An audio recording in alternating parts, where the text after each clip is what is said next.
بر صغیر پاک و ہند میں جب یہ برطانوی استعمار آیا ہے اس نے اسلامک ایجوکیشن اور سیکولر ایجوکیشن کو سیپریٹ کر دیا. ایک بہت بڑی سازش تھی. تو اسکول کالج یونیورسٹیاں الگ ہو گئیں, تمام modern sciences social sciences natural humour اس میں چلی گئیں, اور جب تمام جدید علوم سے اسلامی علوم جدا کر دیے گئے تو یہ مدرسے رہ گئے. یہ بات نوٹ فرما لیں کہ شاید میں نے ذکر پچھلی بار کیا تھا یا نہیں کہ پوری اسلامک ہسٹری میں ایجوکیشن کے دو الگ چینلز نہیں تھے. آفیشیل یوٹیوب چینل کو سبسکرائب کریں اور بیل آئیکن کلک کریں. مدارس اور یونیورسٹیاں اور کالج الگ نہیں تھے. پوری اسلام کی 1100 سال پہلی تاریخ میں ایک انسٹیٹیوشن ہوتا تھا, اس میں قرآن اور حدیث اور فقہ اور علوم عربیہ کی دسیہ کی بھی تعلیم اور تصوف اور روحانیت کی کلام کی اسی میں سائنس, اسی میں طب, اسی میں میتھمیٹکس, اسی میں جیومیٹری, اسی میں ساری political science A to Z تمام اسپریچول سیکولر ایجوکیشن اکٹھی ہوتی تھی. نتیجہ اس دور میں یہ ہوتا تھا کہ جو عالم جو اسکالر پیدا ہوتے تھے اوپر پھر اسپیشلائزیشن آ جاتی تھی. سرٹن لیول تک سارے ایجوکیشن کمپلیٹ لے لیتے, پھر جس طرح ذوق ہوتا وہ اسپیشلائز کر جاتا. کوئی ابو علی سینا بن جاتا, کوئی رازی بن جاتا, کوئی فارابی بنتا, کوئی ابن الحسن بنتا. لہٰذا فرقہ واریت کا امکان نہیں رہتا تھا. علمی اختلافات کے باوجود فرقہ واریت کا اس لیے نہیں رہتا تھا کہ وہ ایک پورے کے پورے دین کو سٹڈی کر لیتے تھے اور دین سوسائٹی میں انفورس ہوتا تھا. برطانوی سامراج نے بڑی سازشیں دو کی. ایک تو اس کو سیپریٹ کر کے دو اینٹیٹیز میں ڈیوائیڈ کر دیا. اب مدارس میں صرف مولوی بننا شروع ہو گئے, اسکولوں میں مولویوں کی زبان میں باؤ بننے شروع ہو گئے.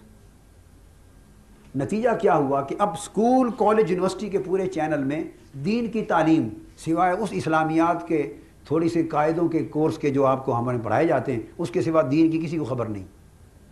اور وہ ایک سطح سے آگے غسل وضو طہارت اور نماز روزے ارکان سے آگے دین اسکول کالج یونیورسٹی میں پڑھانا بھی نہیں چاہتے.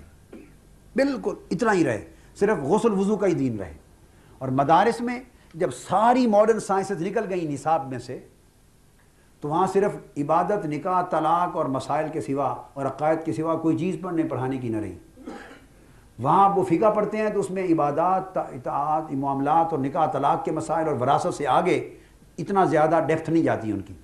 عقائد جب پڑھتے ہیں تو اس میں الگ الگ. پھر مدارس سیپریٹ ہو گئے. مدارس وہاں اپنے پوائنٹ آف ویو سے تو جب ایک مدرسے سے پیدا ہونے والے مولوی کو فقہ کے باب میں سوائے نکاح طلاق یا اس جیسے مختصر سے معاملات کے اور کچھ ڈسکس پڑھنے کرنے کو بھی نہیں ملے گا تو اس کی سوچ لا محالہ تنگ ہوتی چلی جائے گی. اور نمبر 2 اسلامک سوسائٹی تھی, عدالتیں قاضی کورٹس تھیں اور اس میں علماء قاضیان بھی تھے اور وکیل میں بھی تھے, ججز بھی علماء تھے اور وکیل بھی تھے, مفتیان. اور عدالت میں جب وہ علماء فقہاء بیٹھتے تھے تو وہاں کرمنل کیسز بھی آتے تھے, سوشل کیسز بھی, سول بھی, کمرشل بھی, فزیکل بھی, انٹرنیشنل افیئرز بھی, کلچرل افیئرز بھی, جاگیروں کی ہر چیز ڈسکس ہوتی. لہٰذا علماء کو فیصلے کرنے اور عدالت کو اسسٹ کرنے کے لیے ہر وقت ریلیجس اور سیکولر دونوں سائیڈوں پر قرآن و سنت کی تحقیق اور اجتہاد کے عمل کو جاری رکھتے ہوئے اپ ٹو ڈیٹ رکھنا پڑتا تھا.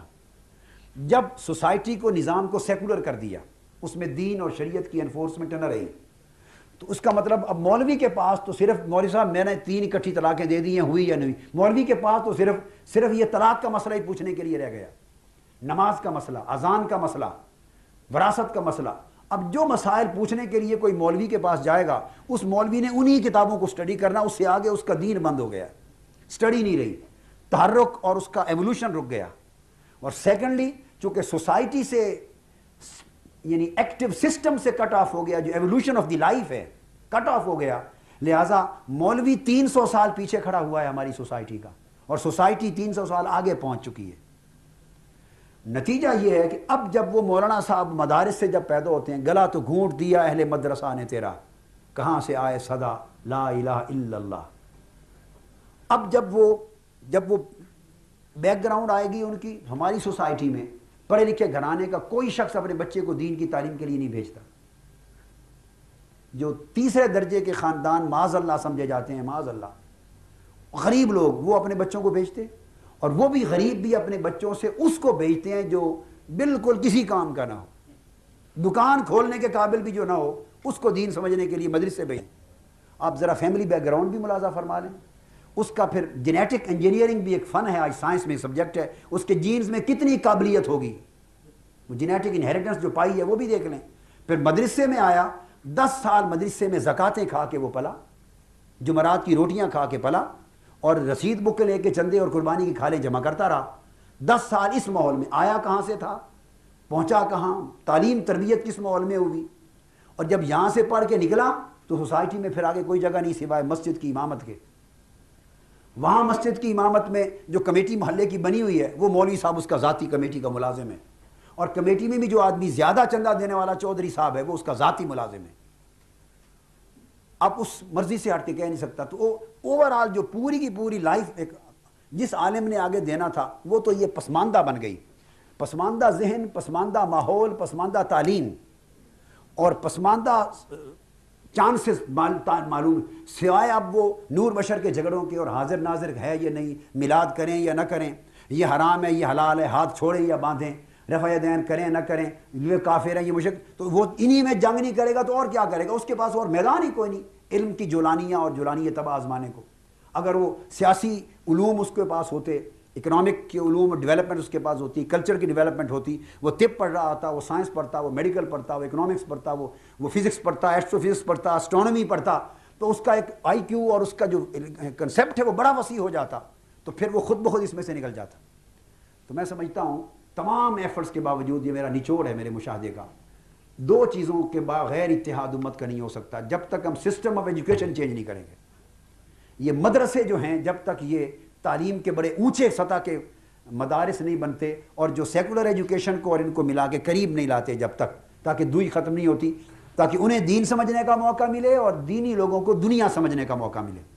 ایک یہ ضروری ہے, اور دوسرا سوشلائزیشن کا پروسیس. یہ 2 میں نچوڑ عرض کر دی ہے.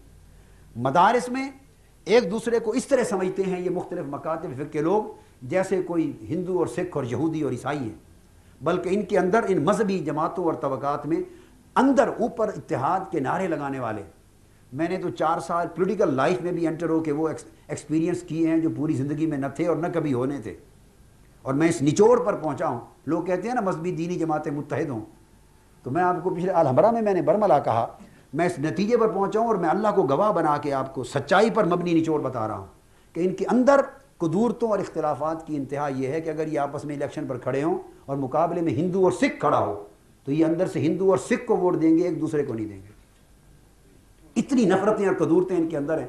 اوپر منافقانہ اتحاد کی باتیں, منافقانہ اتحاد کی باتیں ہوتی, چونکہ اتنا دور ایک دوسرے سے یہ ان کو کر دیا گیا ہوتا ہے. 10 سال پڑھتے ہیں اور ہر روز مدرسہ میں ان کے استاد انہیں فرقہ واریت کے سوا کچھ نہیں سکھاتے.